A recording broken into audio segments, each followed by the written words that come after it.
Hello friends, मैं हूं Diksha. Welcome to Ojen academy. आज हम स्टार्ट करेंगे क्लास 10 साइंस का चैप्टर नंबर 6 जिसका नाम है कंट्रोल एंड कोऑर्डिनेशन। इससे पहले हम 5 चैप्टर्स कंप्लीट कर चुके हैं क्लास 10 साइंस के विद नोट्स और कंप्लीट एनसीईआरटी एक्सप्लेनेशन। आप जो है प्लेलिस्ट में जाके देख सकते हैं। तो बिना टाइम वेस्ट किए हम स्टार्ट करते हैं क्लास 10 साइंस का chapter number 6 control and coordination. देखिए, पिछला चैप्टर जो हमने स्टार्ट किया था life processes, chapter number 5 life processes, वो हमने कहाँ से स्टार्ट किया था कि कोई भी ऑर्गेनिज्म अलाइव है या नहीं वो हम कैसे बता सकते हैं, मूवमेंट से। यहाँ से हमने स्टार्ट किया था। अब देखिए, ये जो मूवमेंट होती है, ठीक है, ये मूवमेंट भी 2 टाइप की होती है। एक ग्रोथ रिलेटेड होती है कि कोई ऑर्गेनिज्म ग्रोथ करेगा, उससे हम बता सकते हैं कि उसकी मूवमेंट हो रही है। और कुछ ऑर्गेनिज्म जो है ग्रोथ नहीं कर रहे फिर भी उनकी मूवमेंट हो रही है, ठीक है। तो यहाँ से हम बताएंगे जो मूवमेंट हो रही है वो 2 टाइप से हो रही है। एक तो ग्रोथ से रिलेटेड कि जो जैसे कुछ प्लांट्स हैं, प्लांट्स क्या करते हैं, ग्रो कर रहे हैं, फिर हम कहते हैं कि मूव कर रहे हैं, ठीक है।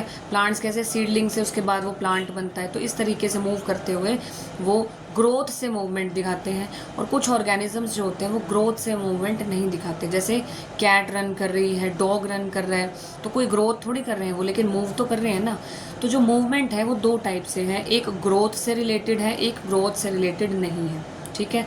ग्रोथ से रिलेटेड मैंने एग्जाम्पल बता दिया कि जो प्लांट्स हैं, प्लांट्स क्या कर रहे हैं, ग्रोथ दिखा रहे हैं और साथ में मूवमेंट भी शो कर रहे हैं, ठीक है। लेकिन जैसे कैट्स रन कर रही हैं, डॉग्स रन कर रही हैं, हम जैसे मूव कर रहे हैं, तो हम कुछ ग्रो थोड़ी कर रहे हैं, ठीक है, लेकिन मूवमेंट तो हो रही है। तो मूवमेंट जो है एक ग्रोथ से रिलेटेड होगी, एक ग्रोथ से रिलेटेड नहीं है, ठीक है। उसके बाद ये हमने समझ लिया। अब देखिए, इस चैप्टर में हमें क्या पढ़ना है कि मूवमेंट अगर हो रही है, अगर मान लो कोई कैट रन कर रही है तो वो क्यों मूव कर रही है। इस चैप्टर में हमें ये पढ़ना है, थिंकिंग प्रोसेस को इन्वॉल्व कराना है इसमें। क्या पता हो कैट को जो है कोई माउस दिख गया हो, कोई चूहा दिख गया हो, इसलिए वो भागी हो, ठीक है। अब कोई बच्चा है, ठीक है, हमने देखा कि कोई बच्चा जो है वो भाग रहा है, क्या पता वो चॉकलेट देख के भागा हो, ठीक है।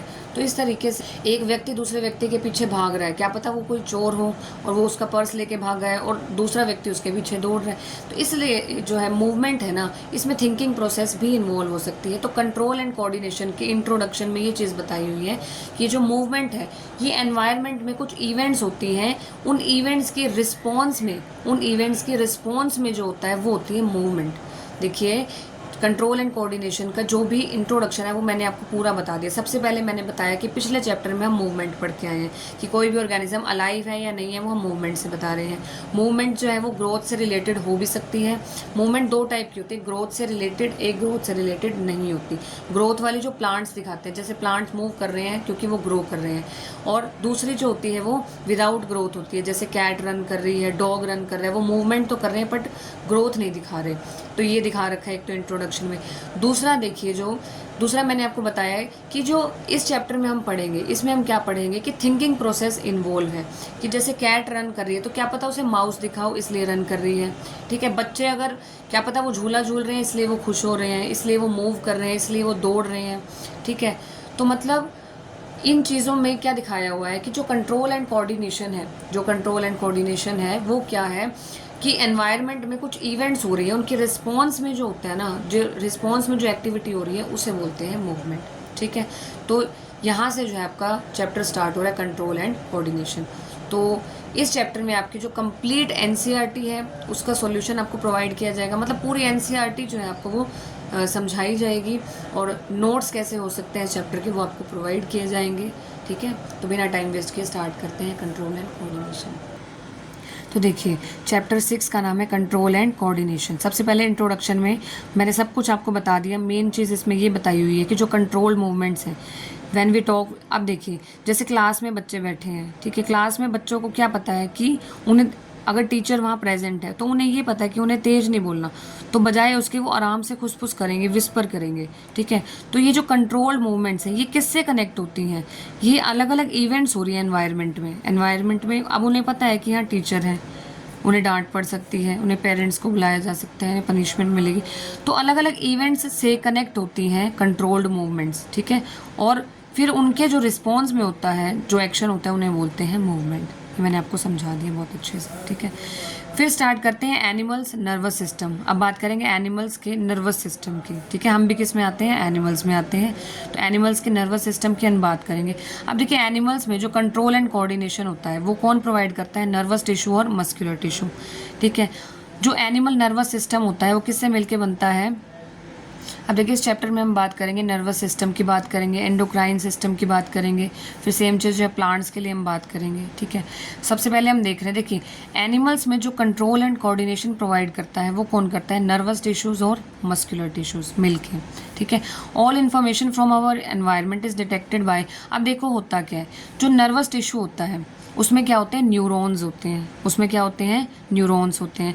और ये जो न्यूरॉन्स होते हैं, पहले हम न्यूरॉन्स का स्ट्रक्चर देख लेते हैं, फिर हम थ्योरी पढ़ेंगे, तो आई होप आपको बेटर समझ में आएगा। देखिए ये है न्यूरॉन। ठीक है, हमारा जो नर्वस सिस्टम है वो किससे बना हुआ है? किससे बना हुआ है? नर्व सेल से, जिसका नाम है न्यूरॉन्स। जो नर्वस सिस्टम है वो किससे बना हुआ है? नर्वस टिश्यू से। और वो नर्वस टिश्यूज़ जो हैं वो किससे बने हुए? नर्व सेल से, जिसका नाम क्या है? न्यूरॉन। तो ये स्ट्रक्चर होता है न्यूरॉन का।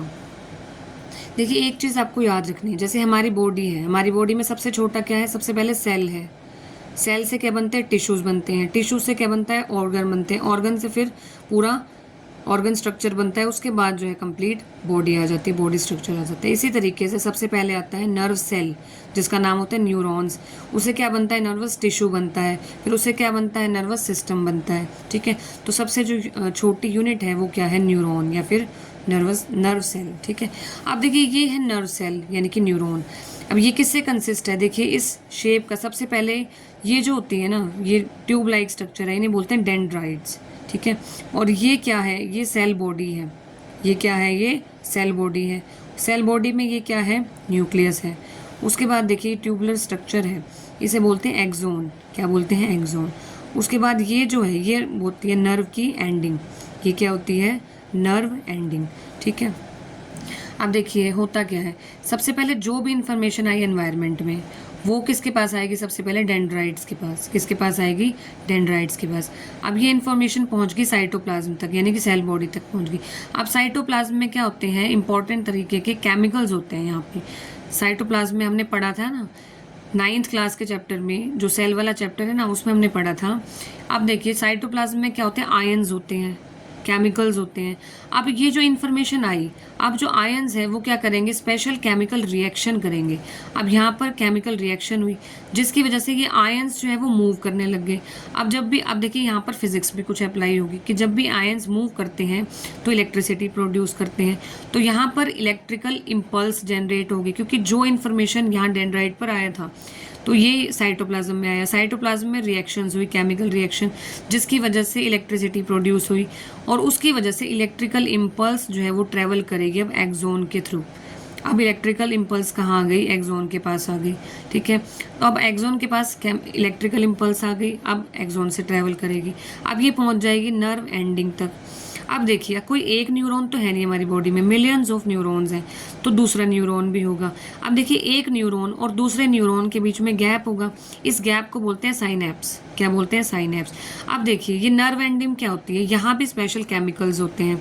जब इलेक्ट्रिकल इम्पल्स यहाँ से निकलती है तो केमिकल्स जनरेट होते हैं, केमिकल रिएक्शन होती है, जिसकी वजह से, जिन केमिकल रिएक्शन की वजह से आयंस जनरेट हुए, ये आयन ट्रैवल करके दूसरे न्यूरॉन तक उस सिग्नल को पहुंचाने का काम करते हैं। इस तरीके से न्यूरॉन्स में वर्किंग होती है। अब एक न्यूरॉन से दूसरे न्यूरॉन में सिग्नल पहुंचा, और जो गैप था दोनों न्यूरॉन्स के बीच में उसे बोलते हैं साइनेप्स। इस तरीके से साइनेप्स में जो है इलेक्ट्रिकल इम्पल्स ट्रैवल करके दूसरे न्यूरॉन तक गई, तीसरे तक जाएगी। इस तरीके से मिलियंस ऑफ न्यूरॉन्स तक इंफॉर्मेशन ट्रैवल कर रही है हमारी एनिमल बॉडी में। ठीक है, ह्यूमन बॉडी, एनिमल बॉडी एक ही बात है। हम किस में आते हैं? एनिमल्स में। ठीक है, अब पढ़ते हैं एनिमल्स नर्वस सिस्टम। जो एनिमल्स में कंट्रोल एंड कोऑर्डिनेशन होता है कौन प्रोवाइड करता है? नर्वस और मस्कुलर टिश्यूज। अब देखिए जितने भी इंफॉर्मेशन है एनवायरनमेंट से वो कौन डिटेक्ट करता है? Specialised tips of nerve cell. Nerve cell के टिप्स यानी कि डेंड्राइट्स जो है, जैसे डेंड्राइट्स के पास है इंफॉर्मेशन। अब देखिए यहाँ बता रखा है कि जो इन्फॉर्मेशन है वो कहाँ पे आती है? सबसे पहले डेंड्राइटिक टिप पे आती है।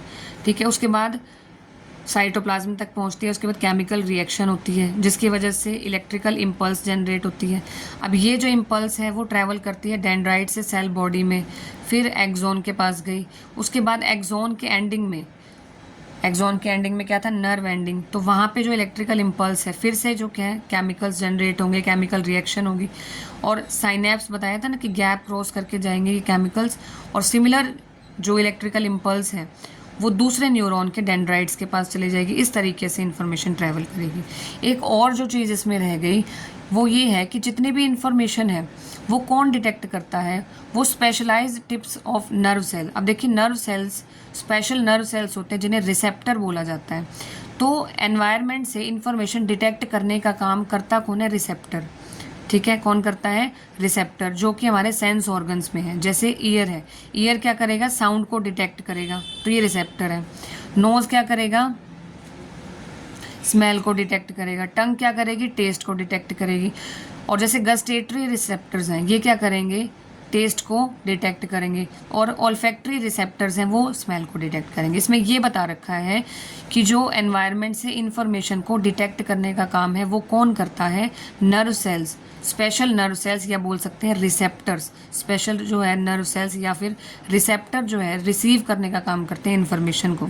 जैसे कि ईयर है, गस्ट्रेटरी रिसेप्टर है, वो टेस्ट डिटेक्ट करता है, ओल्फैक्टरी स्मेल डिटेक्ट करता है, इस तरीके से। उसके बाद हमने बता दिया नर्व सेल क्या करते हैं, रिसेप्टर का काम करते हैं। इन्होंने इन्फॉर्मेशन को रिसीव किया। अब रिसीव करने के बाद वो डेंड्राइट्स पे पहुंच गई, डेंड्राइट्स के बाद साइटोप्लाज्म पे पहुंच गई, फिर केमिकल रिएक्शन हुई, केमिकल रिएक्शन होने के बाद एक्सोन तक इन्फॉर्मेशन गई, फिर उसके बाद नर्व एंडिंग तक गई। अब नर्व एंडिंग पर पहुंचने के बाद फिर से केमिकल रिलीज हुए, साइनेप्स के थ्रू यानी कि गैप के थ्रू इन्फॉर्मेशन चली गई। इस तरीके से जो है जो इन्फॉर्मेशन है वो ट्रैवल कर रही है एक न्यूरॉन से दूसरे न्यूरॉन में। आई होप समझ में आ गया हो। तो आप ये देख सकते हैं नोट्स में भी ये न्यूरॉन का स्ट्रक्चर बनाया हुआ है। ये डेंड्राइट्स हैं, ये सेल बॉडी है, ये न्यूक्लियस है, this is axon, this is nerve ending. तो similar synapse finally allows delivery of such impulses from neurons to other cells such as muscle cells. ठीक है, उसके बाद नर्वस टिश्यू देखिए किसके, अब जो नर्वस टिश्यू है वो किससे बना हुआ है, नर्व सेल्स और न्यूरॉन्स का बना हुआ है, and specialised for conducting information. और इन्फॉर्मेशन को जो है वो क्या करता है, ट्रांसफ़र करता है। ठीक है, from one part of body to other part of body. अब देखिए जो नेक्स्ट टॉपिक है आपका एनसीईआरटी में वो है रिफ्लेक्स एक्शन। उससे पहले देखिए एनसीईआरटी में एक छोटा सा टॉपिक दिया हुआ ये वाला।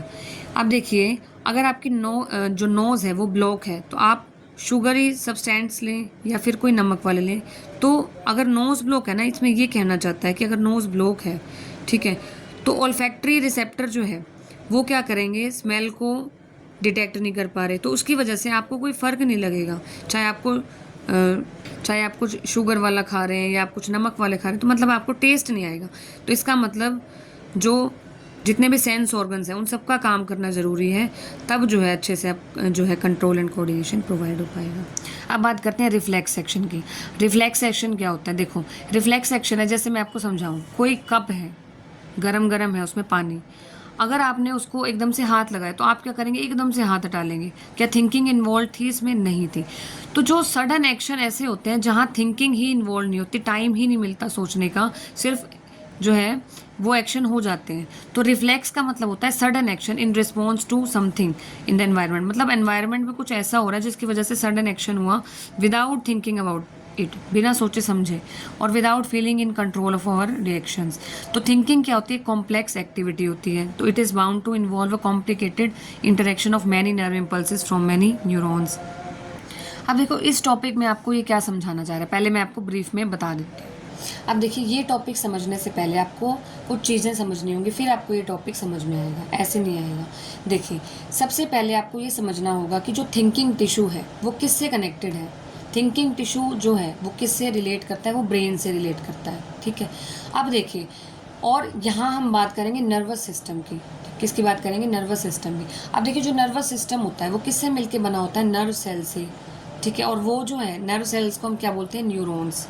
न्यूरॉन के बारे में हमने पढ़ा भी कि कैसे इन्फॉर्मेशन ट्रैवल करती है। अब जो नर्वस सिस्टम होता है वो किससे मिलके बना है, एक तो सेंट्रल नर्वस सिस्टम होता है, दो टाइप के होते हैं, सेंट्रल नर्वस सिस्टम और दूसरा कौन सा होता है, पेरिफेरल नर्वस सिस्टम। ठीक है, अब जो सेंट्रल नर्वस सिस्टम होता है उसके बारे में हमें समझना होगा, पेरिफेरल नर्वस सिस्टम है उसके बारे में हमें समझना होगा। फिर बात करेंगे हम थिंकिंग की, कि थिंकिंग टिश्यू जो है वो किससे मिलके बनता है और किस तरीके से जो है इन्फॉर्मेशन पूरी कनेक्ट होती है। ये सारा जब हम समझेंगे फिर हमें रिफ्लेक्स का टॉपिक समझ में आएगा। अब देखिए पहले आपको ये टॉपिक समझना होगा कि नर्वस सिस्टम है उसके पार्ट्स क्या क्या हैं।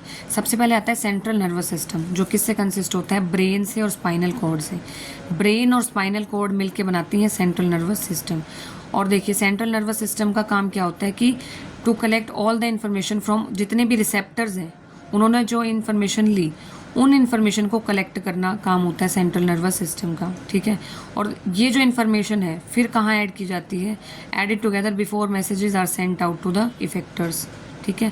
तो in this way best actions can be taken in particular set of circumstances. तो ब्रेन और स्पाइनल कोड के पास जितनी भी इंफॉर्मेशन है बाहर से ली हुई है वो सारी किसके पास आ गई, ब्रेन और स्पाइनल कोड के पास। अब ये इन्फॉर्मेशन ट्रैवल भी तो करेगी, वो कहाँ से करेगी, पेरिफेरल नर्वस सिस्टम से। पेरिफेरल नर्वस सिस्टम क्या होता है, ये कंसिस्ट होता है नर्व से, नर्व जैसे कि क्रेनियल नर्व्स और स्पाइनल नर्व्स। अब यहाँ पे देखो क्या था, इसमें था ब्रेन और स्पाइनल कोड। अब यहाँ पे सिर्फ नर्व्स आती हैं सारी जितनी भी हैं, जैसे क्रेनियल नर्व्स और स्पाइनल नर्व्स, दो टाइप की होती है ना नर्व्स, क्रेनियल नर्व्स और स्पाइनल नर्व्स, इनसे मिलके बनता है पेरिफेरल नर्वस सिस्टम। अब ये सारी नर्व्स क्या होती हैं, ये नर्व्स जुड़ी होती हैं, जैसे जो ब्रेन से जुड़ी हुई हैं उन्हें क्रेनियल नर्व्स बोलते हैं, जो स्पाइनल कोड से जो सारी आसपास जुड़ी हुई हैं वो स्पाइनल नर्व्स होती हैं। ये मिल के एक नेटवर्क फॉर्म करती हैं जिसे बोलते हैं पेरिफेरल नर्वस सिस्टम, ठीक है। अब जो स्पाइनल नर्व्स हैं, स्पाइनल नर्व्स का काम क्या होता है, सेंसरी और मोटर न्यूरॉन्स को कैरी करना, मतलब इन जो इन्फॉर्मेशन है सेंसरी और मोटर न्यूरॉन्स की वो ट्रैवल कराएंगी। क्रेनियल नर्व्स का काम क्या होता है, cranial nerves arise from brain, जो ब्रेन की साइड पे नर्व्स होती हैं वो क्रेनियल नर्व्स होती हैं, and spread through out the head, और पूरे हेड की तरफ जो है वो नर्व्स होती हैं। इसमें भी क्या होती है, सेंसरी और मोटर न्यूरॉन्स होती हैं। ये देखिए नर्वस सिस्टम, ये आपको समझाने के लिए बनाया हुआ है, ड्राइंग थोड़ी ऐसी है। अब देखिए ये ब्रेन है, ठीक है, ब्रेन, और ये होती है पीछे की तरफ एक पूंछ से निकली होती है ब्रेन की साइड से, ये होती है स्पाइनल कोड। ब्रेन और स्पाइनल कोड मिलके बनाते हैं सेंट्रल नर्वस सिस्टम, ठीक है।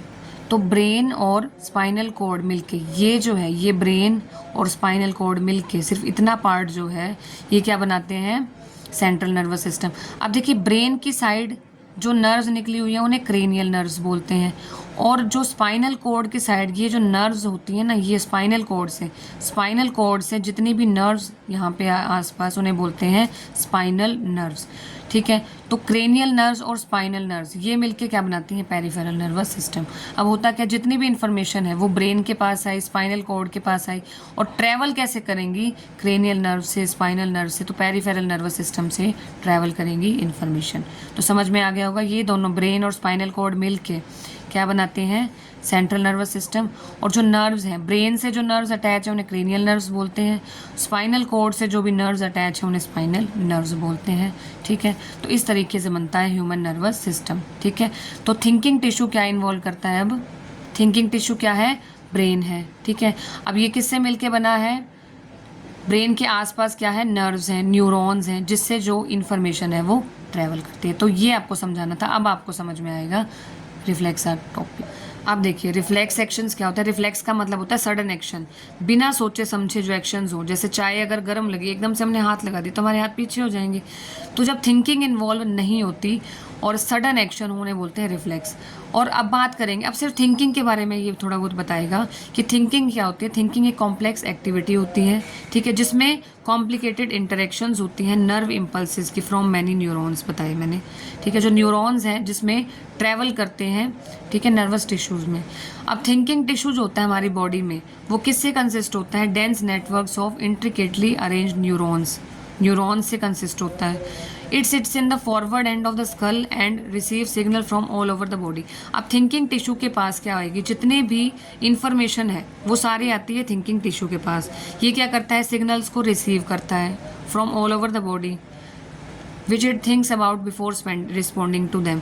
तो थिंकिंग टिश्यू क्या करेगा, सबसे पहले ये क्या करेगा कि जैसे कोई इन्फॉर्मेशन आई, ठीक है, जैसे हमारे सामने शेर आया, तो थिंकिंग टिश्यू पहले, ऐसे थोड़ी हम सीधा भागने ही लग जाएंगे, सबसे पहले थिंकिंग टिश्यू के पास बात आएगी कि सामने शेर दिख रहा है तो डर लग रहा है और खतरा है।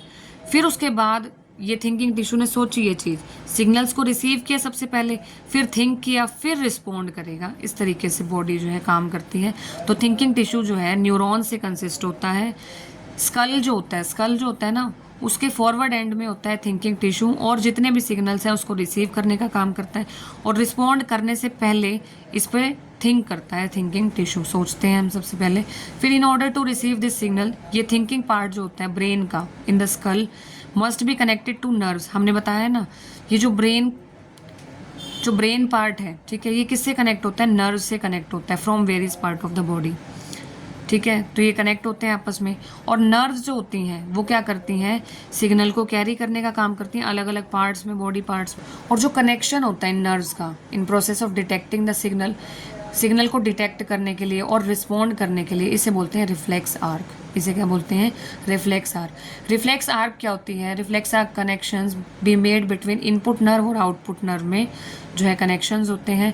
अब होता क्या है, जो नर्व्स होती हैं from all over the body में जितनी भी नर्व्स हैं वो क्या करती हैं? Meet in a bundle in the spinal cord on their way to brain.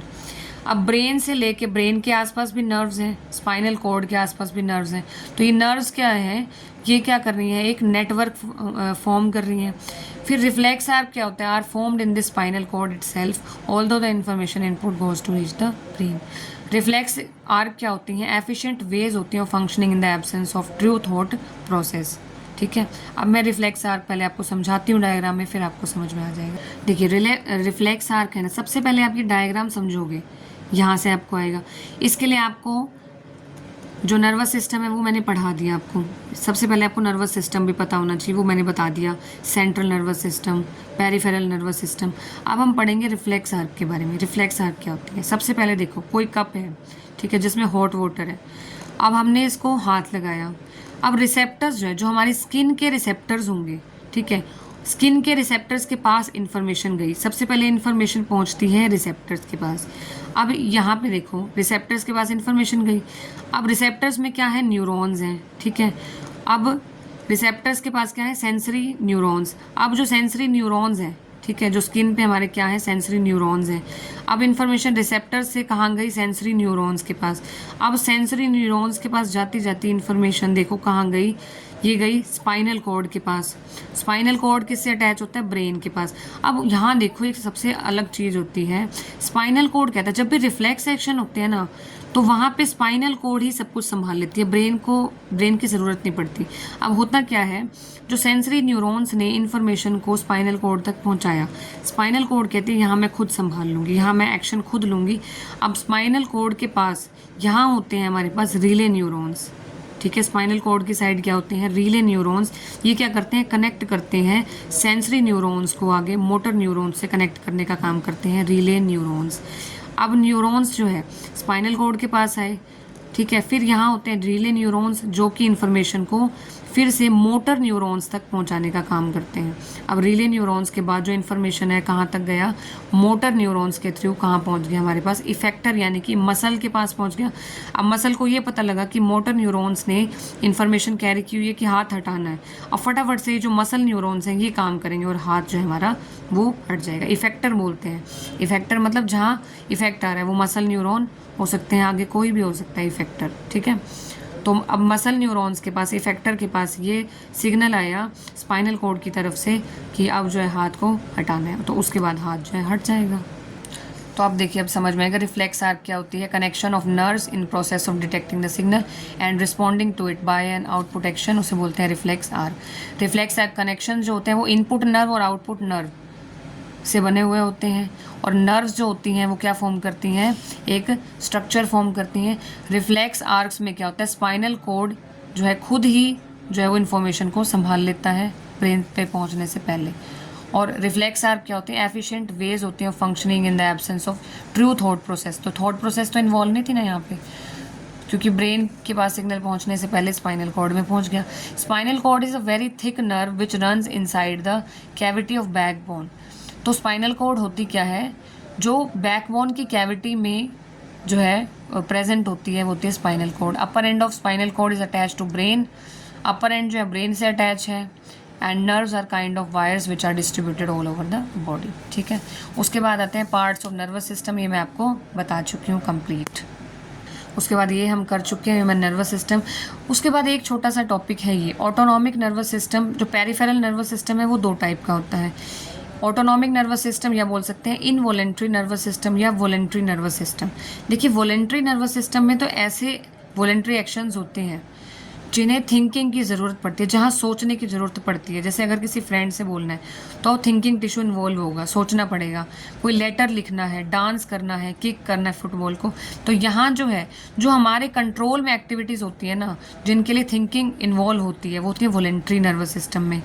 और एक होता है इनवॉलेंट्री या फिर ऑटोनॉमिक, जो अपने आप हो रहे हैं ना एक्टिविटीज़, जिन पे हमारा कंट्रोल नहीं है, वो होती है इनवॉलेंट्री एक्टिविटीज़। और ऑटोनॉमिक नर्वस सिस्टम में ये होती हैं, जैसे कि हार्ट बीट, ब्रीथिंग, डाइजेशन, इन पे हम कंट्रोल थोड़ी कर सकते हैं, ये तो बॉडी में अपने आप हो रही है। तो ये होती हैं ऑटोनॉमिक नर्वस सिस्टम में। एक्टिविटीज़ दो टाइप की होती है, वॉलेंट्री और इनवॉलेंट्री। वॉलेंट्री जो हमारे कंट्रोल में है, इनवॉलेंट्री जो हमारे कंट्रोल में नहीं है। उसके बाद देखिए नेक्स्ट जो टॉपिक है वो होता है ह्यूमन ब्रेन। अब बात करेंगे ह्यूमन ब्रेन की। ये है ह्यूमन ब्रेन। ह्यूमन ब्रेन है, ये आप डायग्राम दे सकते हैं। ये जो जितना भी पार्ट है देखिए, ये होता है सारा फोर ब्रेन। ये क्या होता है? Fore brain. और ये जो पार्ट होता है वो होता है मिड ब्रेन।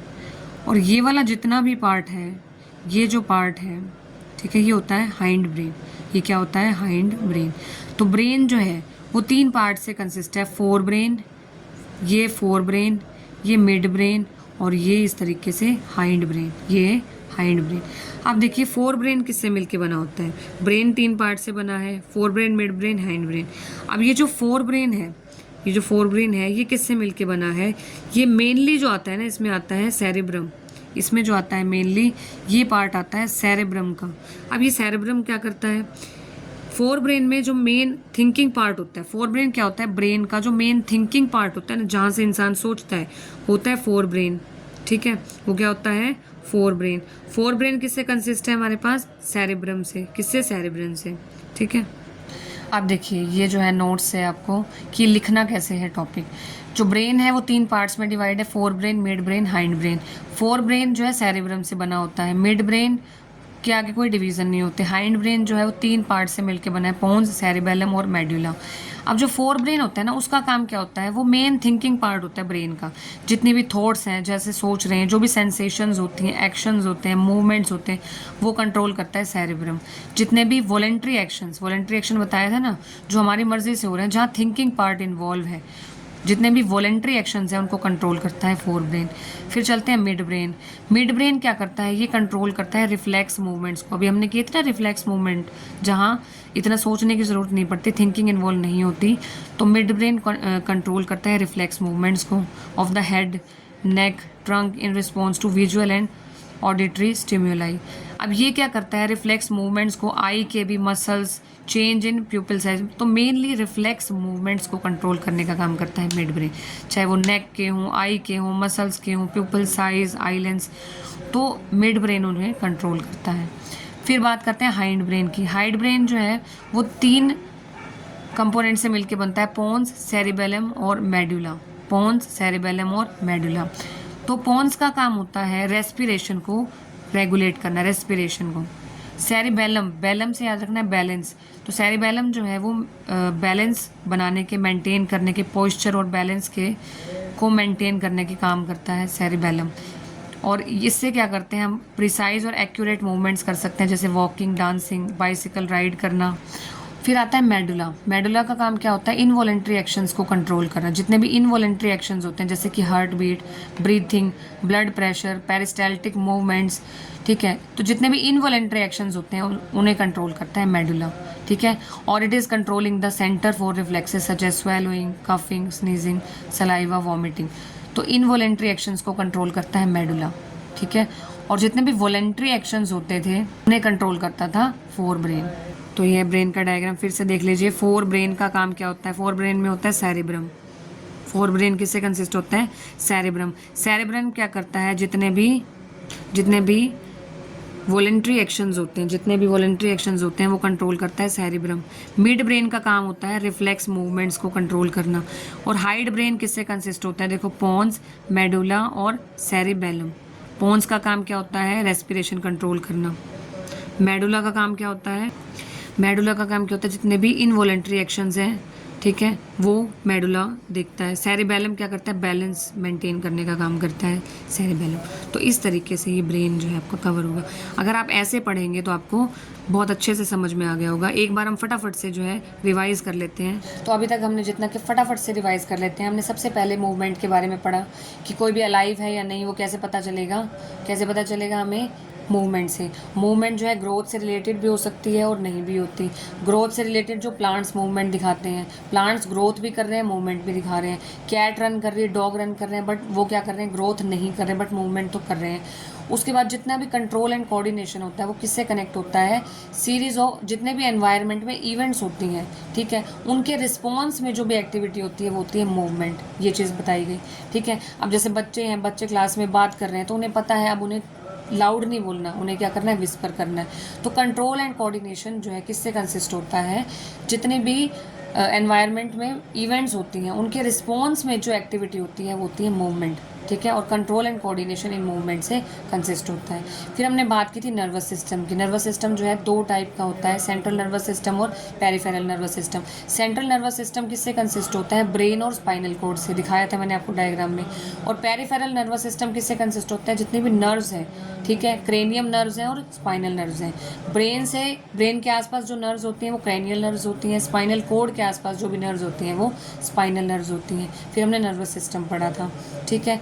और हमने पढ़ा था कि जो भी इंफॉर्मेशन है एनिमल नर्वस, जब हम बात कर रहे थे एनिमल के नर्वस सिस्टम की, तो उनका जो स्मॉलेस्ट यूनिट होती है वो क्या होती है, न्यूरॉन्स होती है, नर्व सेल्स होती है। न्यूरॉन जो है किससे बना होता है, सबसे पहले न्यूरॉन्स में जो भी इंफॉर्मेशन है डेंड्राइट के पास आती है, डेंड्राइट के पास के बाद कहाँ जाती है, सेल बॉडी में जाती है, साइटोप्लाज्म के पास जाती है, केमिकल रिएक्शंस होते हैं, फिर इन एक्सोन के पास इन्फॉर्मेशन जाती है, फिर उसके बाद जाती है नर्व एंडिंग के पास, फिर सिनेप्स के थ्रू इन्फॉर्मेशन जो है वो ट्रैवल करती है। इस तरीके से एक न्यूरॉन से दूसरे न्यूरॉन्स के पास इन्फॉर्मेशन चली गई। फिर टॉपिक आया था हमारा रिफ्लेक्स आर। रिफ्लेक्स का मतलब होता है सडन एक्शन, बिना सोचे समझे, जहाँ थिंकिंग प्रोसेस इन्वॉल्व नहीं हो, वो होते हैं रिफ्लेक्स एक्शन। और एनसीईआरटी में इसी टॉपिक में थिंकिंग के बारे में जो बहुत ज़्यादा बता रखा है कि थिंकिंग टिश्यू जो है वो किससे जो मिलके बनता है, ब्रेन और स्पाइनल कॉर्ड से मिलके बनता है।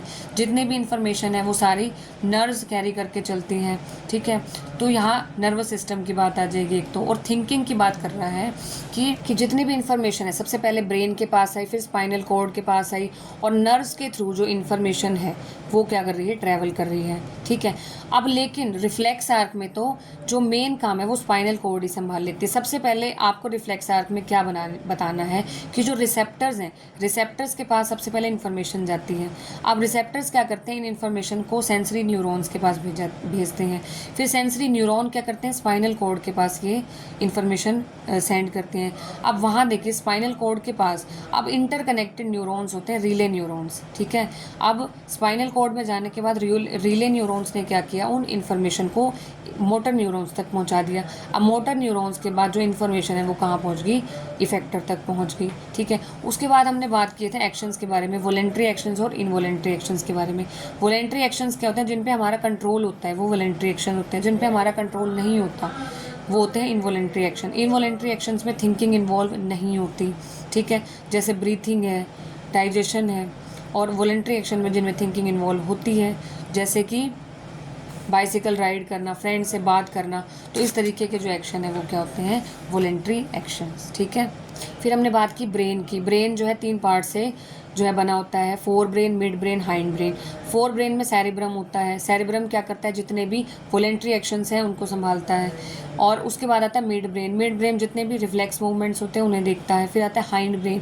हाइंड ब्रेन 3 पार्ट से मिलकर बनता है, पोन्स, सेरिबेलम और मेडुला, ठीक है। पोन्स का काम क्या होता है, जितने जो रेस्पिरेशन है उसे देखना, ठीक है। सेरिबेलम का काम होता है बैलेंस को देखना, मेंटेन करना। उसके बाद आता है मेडुला। मेडुला का काम होता है जितने भी इनवॉलेंट्री एक्शंस होते हैं उन्हें देखना। आई होप इतना समझ में आ गया होगा।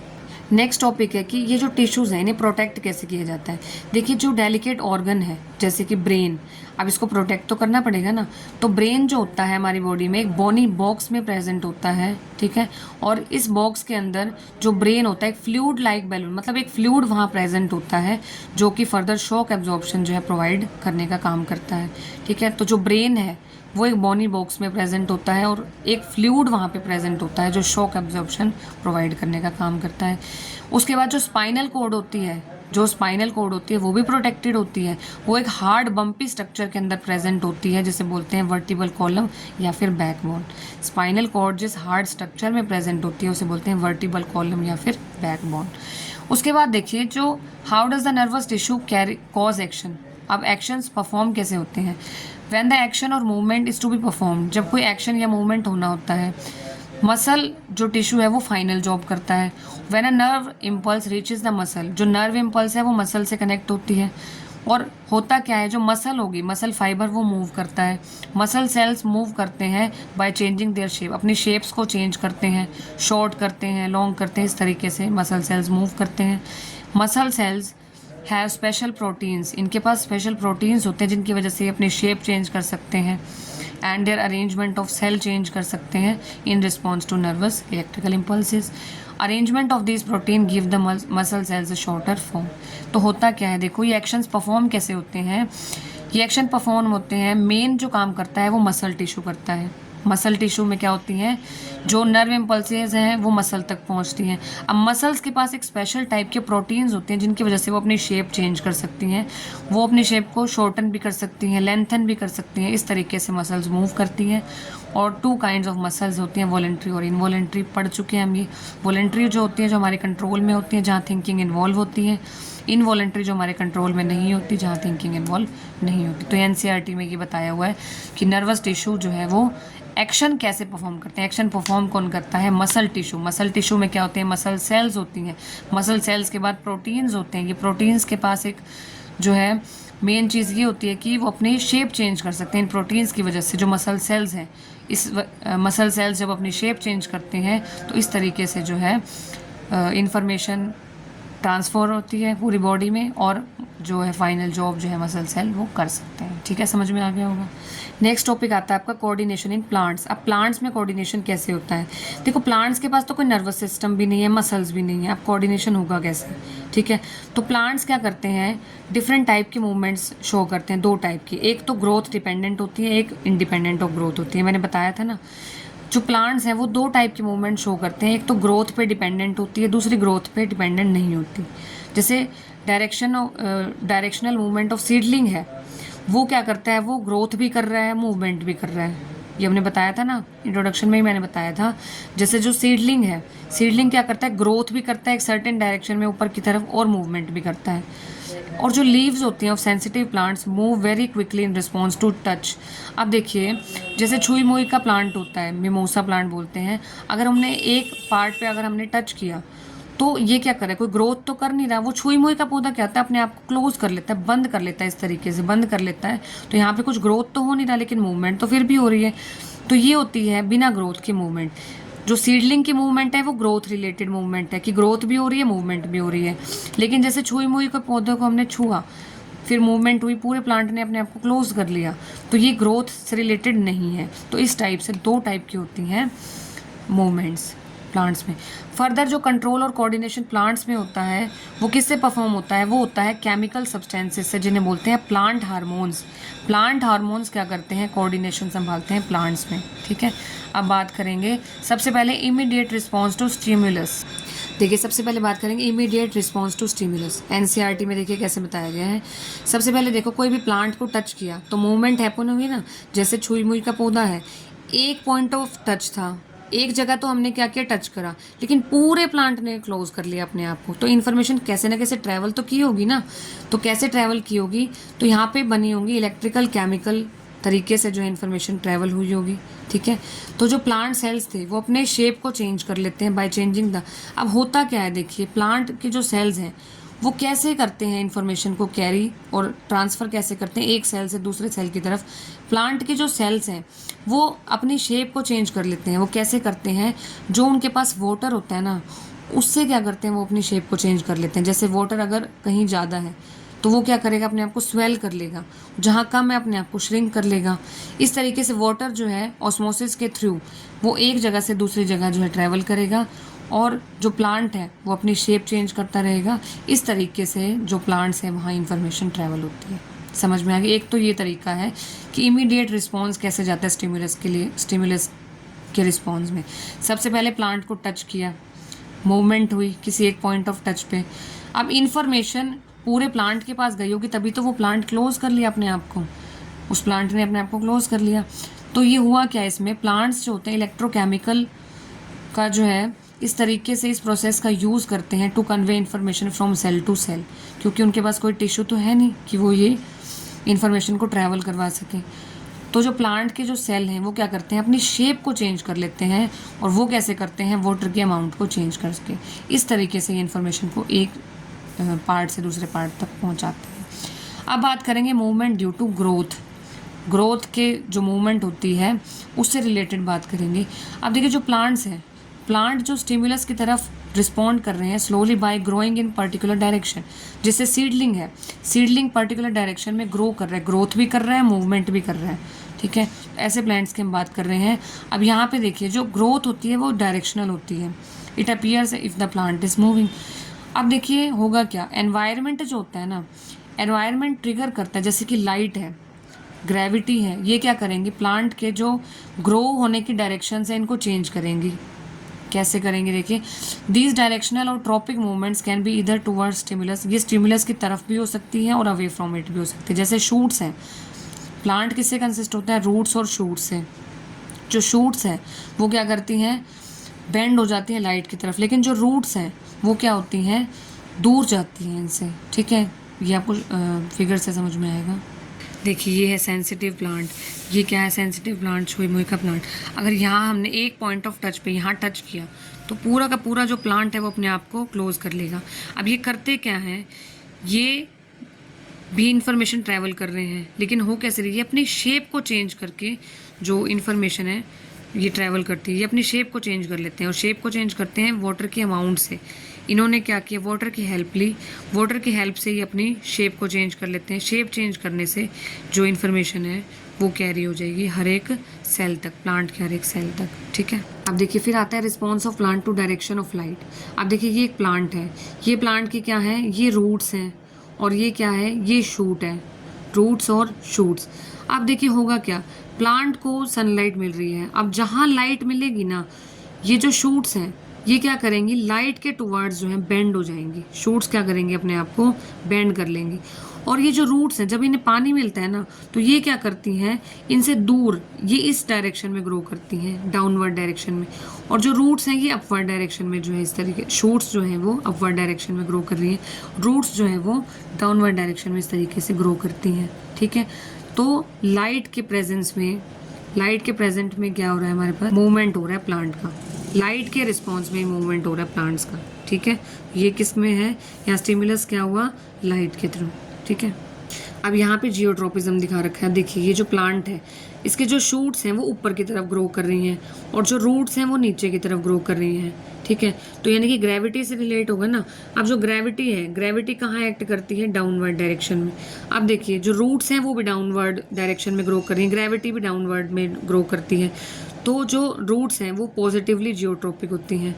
और देखिए अब ग्रेविटी तो नीचे है और शूट्स ऊपर जा रही हैं, तो शूट्स क्या दिखाएंगी, नेगेटिवली जियोट्रोपिज्म दिखाएंगी, ठीक है। अभी नोट्स में देखिए, अब देखिए नोट्स में भी यही बताया हुआ कि जो रूट्स हैं वो क्या करती हैं, डाउनवर्ड ग्रो करती हैं, और जो शूट्स हैं वो अपवर्ड ग्रो करती हैं, अवे फ्रॉम अर्थ। तो अपवर्ड और डाउनवर्ड जो ग्रोथ है रूट्स की और शूट्स की, ये क्या होती है, ये प्रोसेस होती है जियोट्रोपिज्म। अब बात करेंगे जितने भी ट्रोपिज्म है। फोटोट्रोपिज्म क्या होता है, movement of plant in response to light, phototropism मैंने दिखाया भी ना आपको फिगर में, जैसे कि ये देखिए ये है, ठीक है, ये फोटोट्रोपिज्म है, movement of plant parts in response to sunlight, ये होता है फोटोट्रोपिज्म। फिर आता है उसके बाद जियोट्रोपिज्म, ये होता है movement of plant part in response to gravity, gravity के रिस्पॉन्स में जो प्लांट की मूवमेंट होती है वो होती है जियोट्रोपिज्म, जैसे कि ये दिखाई थी, ये होते हैं जियोट्रोपिज्म, ठीक है। अब देखिए जियोट्रोपिज्म में प्लांट पार्ट की मूवमेंट होती है, अब ग्रेविटी डाउनवर्ड में होती है, बता दिया, रूट्स भी डाउनवर्ड में ग्रो करती हैं, तो पॉजिटिव जियोट्रोपिज्म दिखाएंगे, शूट्स जो है वो नेगेटिव जियोट्रोपिज्म दिखाएंगे। फिर आता है कीमोट्रोपिज्म, प्लांट पार्ट की movement in response to chemicals, अगर कोई केमिकल्स इनको मिल जाए फिर मूवमेंट हो, वो होता है कीमोट्रोपिज्म। प्लांट को कोई केमिकल्स मिल गए फिर मूवमेंट दिखाए प्लांट के पार्ट्स, होता है chemotropism. Growth of pollen tubes है जैसे towards the ovule during the process of fertilisation, ये कीमोट्रोपिज्म है। फिर हाइड्रोट्रोपिज्म, अब movement of plant part in response to water, water के रिस्पॉन्स में जो मूवमेंट होगी वो हाइड्रोट्रोपिज्म होता है, ठीक है। जैसे if the plant part moves towards water तो पॉजिटिव हाइड्रोट्रोपिज्म। फिर thigmotropism, directional growth movement of plant part in response to touch के रिस्पॉन्स में जो दिखाई वो थिग्मोट्रोपिज्म। जैसे tendrils grow towards any spot which they happen to touch and win that spot. अब देखिए नेक्स्ट टॉपिक है कि how information is communicated in multicellular organism. अब इन्फॉर्मेशन कम्युनिकेट कैसे होती है मल्टी सेलुलर ऑर्गेनिजम्स में, ये मैं आपको पहले भी बता चुकी हूँ। एक तो इन्फॉर्मेशन ट्रैवल करने का, इन्फॉर्मेशन कम्युनिकेट करने का जो पाथवे होता है वो क्या होता है, न्यूरॉन्स के थ्रू, नर्व सेल्स के थ्रू जो है इन्फॉर्मेशन ट्रैवल कर रही है एक बॉडी पार्ट से दूसरे बॉडी पार्ट तक। ठीक है। अब देखो इस टॉपिक में हमें कैसे पढ़ना है, जो एनसीईआरटी में बताया हुआ है एक बार वो पढ़ लेते हैं। अब देखिए कुछ केयरफुली कंट्रोल डायरेक्शंस होती हैं ग्रोथ की। जैसे हमारी फिंगर्स हैं, ये पर्टिकुलर डायरेक्शन में ग्रो करेगी। ऐसे तुमने इधर निकल गई, इधर निकल गई, पर्टिकुलर ऊपर की डायरेक्शन में अगर फिंगर्स ग्रो कर रही हैं, आर्म्स ग्रो कर रही हैं तो उसी डायरेक्शन में ग्रो करेंगी। और कुछ मूवमेंट ऐसी होती हैं सेंसिटिव प्लांट्स की इन रिस्पॉन्स टू टच, एक बहुत क्विक मूवमेंट होती है, बहुत ही फास्ट मूवमेंट होती है। लेकिन कुछ मूवमेंट्स जो होती हैं जैसे फ्लावर्स ग्रो कर रहे हैं, movement of sunflowers in response to day और नाइट, ये बहुत ही स्लो होते हैं। अब तो अलग अलग टाइप की हमने मूवमेंट्स पढ़ी, जैसे आर्म्स की और फिंगर्स की है वो सर्टेन डायरेक्शन में ग्रो करती हैं। ठीक है। और सेंसिटिव प्लांट्स हैं वो उनके मूवमेंट क्विक होते हैं, बहुत सडन होती है। सनफ्लावर की मूवमेंट है बहुत ही धीरे धीरे होती है। तो जो ग्रोथ रिलेटेड मूवमेंट्स है प्लांट्स की वो स्लो भी हो सकती हैं, फास्ट भी हो सकती हैं। ठीक है। अब जो कंट्रोल मूवमेंट्स है वो स्लो भी हो सकती हैं, फास्ट भी हो सकती हैं। तो इन्फॉर्मेशन अगर फास्ट हो रही है, मान लो सपोज कि जो कंट्रोल मूवमेंट्स है वो फास्ट होनी है, ठीक है, तो इसका मतलब जो इन्फॉर्मेशन है वो फास्ट ट्रैवल करनी चाहिए। ठीक है। और इसका मतलब जो इलेक्ट्रिकल इम्पल्स जो ट्रैवल कर रही है न्यूरॉन्स के थ्रू वो भी फास्ट जो है वो ट्रैवल करने चाहिए। ठीक है। लेकिन जो इलेक्ट्रिकल इम्पल्स होती है, इलेक्ट्रिकल इम्पल्स जो होती है ये किसके थ्रू ट्रैवल करती है, न्यूरॉन्स के थ्रू ट्रैवल करती है, न्यूरॉन्स के थ्रू ट्रैवल करती है। लेकिन अब एक न्यूरॉन से, अब देखो हमने क्या कहा कि अगर फास्ट एक्शन होना है, फास्ट एक्शन के लिए न्यूरॉन्स जो है फटाफट से वो ट्रैवल करने चाहिए, इन्फॉर्मेशन जो है वो फास्टली ट्रैवल करनी चाहिए। लेकिन एक न्यूरॉन से दूसरे न्यूरॉन तक जाने में इन्फॉर्मेशन टाइम लगेगा। फिर इस तरीके से एक ऑर्गन के न्यूरॉन्स जो हैं वो दूसरे ऑर्गन के न्यूरॉन से कनेक्ट हैं, फिर वहाँ तक इन्फॉर्मेशन जाने में टाइम लगेगा। तो इतनी सडन प्रोसेस तो ये हो नहीं सकती। तो देखिए एक और भी पाथवे होता है कि इन्फॉर्मेशन जो है वो कम्युनिकेट कर सके। सिर्फ नर्वस सिस्टम से अगर हम ट्रैवल कराएंगे, कम्युनिकेट करेंगे तो उसमें टाइम लगेगा। ठीक है। वो बहुत ही क्विक नहीं हो सकता। सिर्फ एनसीईआरटी में इतनी बड़ी महाभारत में जो चीज़ बताई हुई है, मैं आपको शॉर्ट फॉर्म में बता रही हूँ। इस महाभारत में ये चीज़ बताई है कि देखिए जैसे प्लांट्स में कुछ क्विक मूवमेंट्स होती हैं, क्विक मूवमेंट्स होनी है। ठीक है। अब अगर हम वहाँ पे नर्व सेल की बात करेंगे तो नर्व सेल्स तो कुछ टाइम लगा देंगे एक न्यूरॉन से दूसरे न्यूरॉन तक पहुँचाने में इन्फॉर्मेशन को। तो उससे अगर उस पाथवे से अगर इन्फॉर्मेशन कम्युनिकेट करेंगे तो उसमें टाइम लग जाएगा, वो क्विक प्रोसेस नहीं होगी। तो अगर क्विक प्रोसेस हम चाहते हैं तो एक और पाथवे होता है जो मल्टी सेलुलर ऑर्गेनिजम्स यूज़ करते हैं, वो होता है केमिकल कम्युनिकेशन। केमिकल्स रिलीज करके जो है कम्युनिकेट कर पाएँ, जो इन्फॉर्मेशन है वो ट्रैवल कर सके थ्रू आउट द बॉडी। तो अब बात करेंगे केमिकल्स की, अब बात करेंगे केमिकल कम्युनिकेशन की। हमारे सिस्टम में कुछ केमिकल्स होते हैं जिन्हें बोलते हैं हार्मोन्स, उनके थ्रू इन्फॉर्मेशन जो है वो बॉडी के एक पार्ट से दूसरे पार्ट तक पहुंचती हैं। ठीक है। दिस विल बी, अब यहाँ पे क्या होते हैं, जो केमिकल्स होते हैं वो डिफ्यूज हो जाते हैं हमारे सेल्स में और इस तरीके से जो है इन्फॉर्मेशन ट्रैवल करती है। This will be slower but it can be potentially, ये थोड़ा सा स्लो हो सकता है बट जितने भी सेल्स हैं ये वहाँ तक जरूर पहुँचाता है उस इन्फॉर्मेशन को। ये जो कंपाउंड्स हैं इन्हें बोलते हैं हार्मोन्स। ठीक है। जो केमिकल कम्युनिकेशन में जो कंपाउंड्स यूज़ होते हैं वो होते हैं हार्मोन्स। और different plants hormones help to coordinate growth. अब अलग अलग प्लांट हार्मोन्स यूज़ करते हैं। हार्मोन्स जो है, प्लांट्स जो है हार्मोन्स का यूज़ करते हैं ग्रोथ के लिए, डेवलपमेंट के लिए, एनवायरनमेंट में रिस्पॉन्ड करने के लिए। तो मेनली एनसीईआरटी में इस टॉपिक में कि इन्फॉर्मेशन अगर कम्युनिकेट करानी है मल्टी सेलुलर ऑर्गेनिज्म में, इसमें सिर्फ ये आपको बताना है कि अगर इन्फॉर्मेशन को कम्युनिकेट कराना है थ्रू आउट द बॉडी, अगर हम इलेक्ट्रिकल इम्पल्स से करा रहे हैं तो इलेक्ट्रिकल इम्पल्स की एक डिसएडवांटेज ये होती है कि ये सिर्फ उन्हीं सेल तक पहुँच सकती है जो नर्वस टिश्यू से कनेक्ट है। हर एक सेल तक तो पहुँच नहीं सकती। ठीक है। तो हर एक सेल तक नहीं पहुंच सकी। तो यहाँ पे जो है हम दूसरा पाथवे चूज़ करते हैं जिसका नाम होता है chemical communication. Chemical communication hormones का यूज़ करता है ताकि हर एक पार्ट तक इन्फॉर्मेशन ट्रैवल कर सके। सिर्फ ये 2-3 बातें आपको इस टॉपिक में याद होनी चाहिए। कि यहाँ पे अगर हम नर्वस सिस्टम से अगर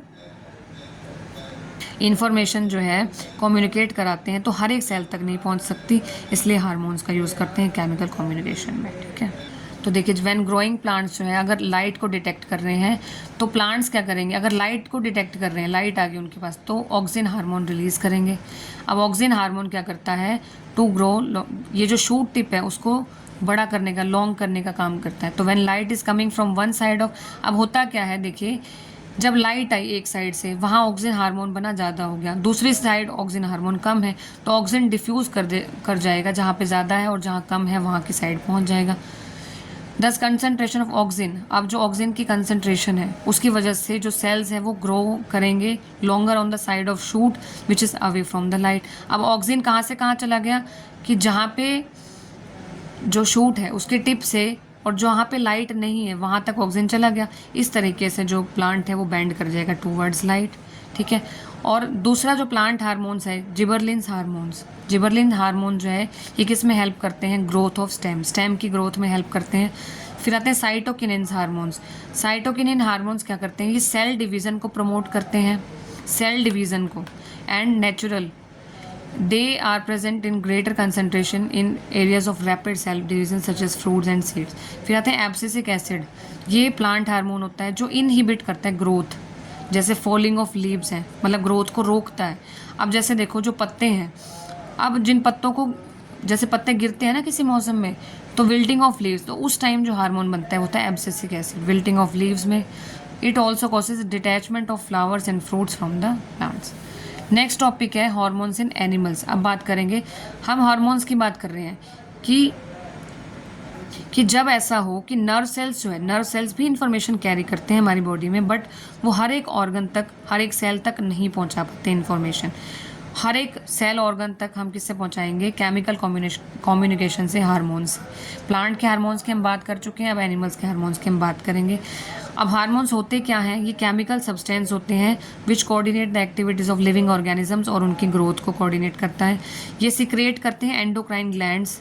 ठीक है, ग्लैंड्स, जो एंडोक्राइन ग्लैंड्स होते हैं वो हार्मोन्स बनाती हैं, ब्लड में पोर करती हैं, उन्हें मिक्स कर देती हैं। ठीक है, and carried through out the body, इस तरीके से पूरी बॉडी तक, हर ऑर्गन तक ये जो है, जो हार्मोन्स हैं वो जो केमिकल्स होते हैं हार्मोन्स, वो इन्फॉर्मेशन को पहुंचाने का काम करते हैं। अब बात आती है ग्लैंड क्या होते हैं। ग्लैंड एक स्ट्रक्चर होता है जो सिक्रिएट करता है किसी स्पेसिफिक सब्सटेंस को, और ये ग्रुप ऑफ सेल्स और टिश्यूज से बना होता है। ग्लैंड दो टाइप की होती है, एक्सोक्राइन ग्लैंड और एंडोक्राइन ग्लैंड। एक्सोक्राइन ग्लैंड क्या करती है, जो सिक्रिएट करती है अपने प्रोडक्ट को एक डक्ट में या फिर किसी ट्यूब में, अपने प्रोडक्ट को सिक्रेट करती है। जैसे स्लाइवरी ग्लैंड होगी, स्लाइवा बनाती है, स्लाइवरी डक्ट में प्रोड्यूस करती है। एंडोक्राइन ग्लैंड को किसी भी डक्ट की, ट्यूब की जरूरत नहीं होती, ये क्या करते हैं डायरेक्टली ब्लड स्ट्रीम में जो है सिक्रेट करेंगे अपने प्रोडक्ट को। ठीक है, और इनके जो प्रोडक्ट होते हैं उनको बोलते हैं हार्मोन्स। ठीक है, तो सम ग्लैंड्स इन अवर बॉडी, कुछ ग्लैंड्स ऐसी होती हैं जो बहुत एंडोक्राइन और एक्सोक्राइन फंक्शन दिखाती हैं, जैसे पैनक्रियाज, टेस्टिस और ओवरीज। ये है endocrine glands in human beings, endocrine glands in human beings. ये मेल के लिए है, ये फीमेल के लिए। तो देखिए ये होती है, ये पीनियल ग्लैंड है, this is hypothalamus, this is pituitary gland, ये पिट्यूटरी ग्लैंड है। ये थायराइड ग्लैंड होती है, ये पैराथायरॉयड ग्लैंड्स हैं, ये थाइमस है। ये जो होती हैं, ये होती हैं एडर्नल ग्लैंड्स, किडनी के अपर वाली साइड पे। ये पैनक्रियाज है, ये टेस्टिस है। सेम जो चीज़ ये वाले जो है ये सेम है फीमेल में, बस यहाँ पे जो टेस्टिस हैं इधर ओवरी आ जाएगी। ठीक है, बाकी सब सेम है। अब देखेंगे इनके फंक्शंस, इनके फंक्शंस क्या है, पीनियल ग्लैंड है, पिट्यूटरी ग्लैंड है, इनके फंक्शंस देखेंगे। ठीक है, देखिए एक सिंगल डायग्राम में जो है ये आपको समझाया गया। सबसे पहले देखिए ये होती है पीनियल ग्लैंड। पीनियल ग्लैंड का कोई फंक्शन नहीं होता है, जस्ट प्रोटेक्ट करने का काम करती है। फिर आता है हाइपोथैलेमस। हाइपोथैलेमस का काम क्या होता है, जितनी भी इंफॉर्मेशन होती है ये क्या करेगी, ब्रेन से, स्पाइनल कॉर्ड से जितने भी इंफॉर्मेशन है ये कलेक्ट करने का काम करेगी। ठीक है, collect information from other regions of brain, blood vessels in the region and pass information to, और इन्फॉर्मेशन को पिट्यूटरी ग्लैंड के पास भेज देंगे। ये होती है पिट्यूटरी ग्लैंड। पिट्यूटरी ग्लैंड होती है इसे बोलते हैं मास्टर ग्लैंड। ये क्या करती है, ग्रोथ हार्मोन को जो है सिक्रेट करती है, जो मेन हार्मोन होता है ना ग्रोथ हार्मोन, उसे सिक्रेट करने का काम करती है पिट्यूटरी ग्लैंड। ठीक है। अगर ग्रोथ हार्मोन की डेफिशिएंसी हो जाती है बॉडी में तो ड्वार्फनेस, यानी कि जो बोने होते हैं ना, लोग छोटे कद के होते हैं, तो उनमें ग्रोथ हार्मोन की कमी होती है। और अगर ज़्यादा हो गया तो टॉलनेस हो जाएगी, जैसे खली है। ठीक है। फिर उसके बाद आते हैं, देखिए ये होती है पैराथायरॉयड ग्लैंड। ये थायराइड है, हमारे थायराइड ग्लैंड है नेक में, और ये होती हैं पैराथायरॉयड ग्लैंड्स। ठीक है। पैराथायरॉयड ग्लैंड्स क्या करती हैं, ये पैराथ हार्मोन रिलीज करती हैं जो कैल्शियम और फॉस्फेट लेवल्स को देखते हैं ब्लड के। ठीक है। ये है थाइमस। ठीक है। उसके बाद ये पैनक्रियाज होता है। ये एडर्नल ग्लैंड्स हैं। ठीक है। एडर्नल ग्लैंड कहाँ होती है, किडनी के ऊपर होती है। ये किडनी है, किडनी के ऊपर वाली साइड पे होती हैं एडर्नल ग्लैंड्स। फिर आती हैं ओवरीज, जो कि फीमेल्स में होती हैं। जो पैनक्रियाज होता है वो बिलो स्टमक होता है। एडर्नल ग्लैंड्स होती हैं अबव किडनीज। ओवरीज जो होता है वो फीमेल्स में हो गया, टेस्टिस हो गया मेल में। ये एक में शो कर रखा है। उसके बाद देखिए एंडोक्राइन ग्लैंड्स की हम बात करेंगे ह्यूमन बींग्स में। एडर्नलिन हार्मोन्स क्या होता है, ये प्रिपेयर करता है our body to function at maximum efficiency. जब भी ऐसी सिचुएशन आएगी, डेंजर में होंगे, खतरे में होंगे, गुस्सा होगा, एक्साइटमेंट होगी, तब जो हार्मोन रिलीज होगा वो होता है एडर्नलिन हार्मोन। और कौन रिलीज करती हैं, एडर्नल ग्लैंड्स। एडर्नल ग्लैंड कहाँ होती हैं, किडनीज के ऊपर वाली साइड पे। ठीक है। जब कोई डेंजरस सिचुएशन देखते हैं तो एडर्नल ग्लैंड क्या करती हैं, एडर्नलिन हार्मोन रिलीज करते हैं, जिसकी वजह से हार्ट बीट बढ़ जाती है, ब्रीथिंग रेट, ठीक है, ब्लड फ्लो जो है मसल्स में, इस तरीके से एडर्नल ग्लैंड काम करती हैं। उसके बाद आते हैं थायराइड ग्लैंड। थायराइड ग्लैंड क्या करती हैं, थायरोक्सिन हार्मोन रिलीज करती हैं। ठीक है। जो कंट्रोल करता है metabolism of carbohydrate, fats, proteins in the body. Iodine बहुत ज़रूरी होता है थायरोक्सिन के लिए। अगर आयोडीन की कमी होगी तो एक डिजीज़ हो सकती है गोइटर। फिर थाइमस ग्लैंड क्या करती हैं, थाइमस हार्मोन रिलीज करती हैं। ठीक है। जो इम्यून सिस्टम के डेवलपमेंट के लिए रोल प्ले करता है। पेनक्रियाज क्या करती हैं, इंसुलिन हार्मोन बनाती हैं, सिक्रेट करती हैं, जो ब्लड शुगर लेवल को लोअर करती हैं। अगर जो पेनक्रियाज है, ठीक है, इनके जो इंसुलिन हार्मोन ये रिलीज करते हैं, सिक्रेट करते हैं, अगर इनकी डेफिशिएंसी हो जाती है तो डायबिटीज़ कॉज हो जाएगी। उसके बाद टेस्टिस क्या करती हैं, टेस्टोस्टेरोन हार्मोन रिलीज करती हैं, जो कंट्रोल करते हैं development of male sex organs और मेल सेकेंडरी सेक्सुअल कैरेक्टरिस्टिक्स, इनको जो है कंट्रोल करती हैं। फिर आते हैं ओवरीज। ओवरीज क्या करती हैं, 2 फीमेल हार्मोन्स रिलीज करती हैं, एस्ट्रोजन और प्रोजेस्टेरोन। एस्ट्रोजन का काम होता है जो फीमेल सेक्स ऑर्गन्स हैं उनके डेवलपमेंट करने का और सेकेंडरी सेक्सुअल कैरेक्टरिस्टिक्स का। प्रोजेस्टेरोन का काम होता है जो यूट्रस होता है, ठीक है, उस control the uterus change in menstrual cycle, उसमें हेल्प करती है। तो इसी के साथ आपका ये चैप्टर होता है कंप्लीट। आई होप आपको ये चैप्टर अच्छा लगा होगा। मिलते हैं नेक्स्ट वीडियो में नेक्स्ट चैप्टर के साथ, तब तक के लिए बाय बाय।